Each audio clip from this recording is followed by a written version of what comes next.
ابو علاوي حبيبي اخوي، صدق هذا الخبر اللي سمعناه عمك مسوي حادث؟ لا حيدور، شلونك؟ شلون صحتك؟ شنو اخوي كانت وين كنت؟ الفاتحة صار لها 3 ايام من خلصت. استوك يلا دريت.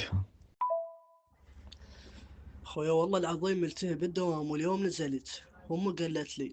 وهسه عمك شبيه بطمني شلون صار؟ ما ابي شي حيدور والله، سوينا له عملية مال مصرانة عور ودفناه. هسه يزين، هسه يصير زين، لا يضل بالك والله. انت صاحي؟ انت من انت بس تشتعبد؟ انت من ربك؟ اقول لك الفاتحة صارت 3 ايام من خلصت. لك باع السيارة دزيت لك اياها، حتى الهورن مالها متفلش. لك المرارة ما طلعناها من الرادياتر. الانسان الطبيعي عنده كليات 2، هو ما لقينا عنده ولا كلي. ما ادري هو من كان عايش بايحين بالحادث راحين، ما ادري. يقول لي شبيه ذاك، هو بالمقبره روح قل له شبيك شوجك، بلكت الله يقوم يسحلك بالثالثه. حيدر، انا شلون صاحبتك؟ بس قل لي ما تتذكر يعني. حيدر شنو فتيلتك؟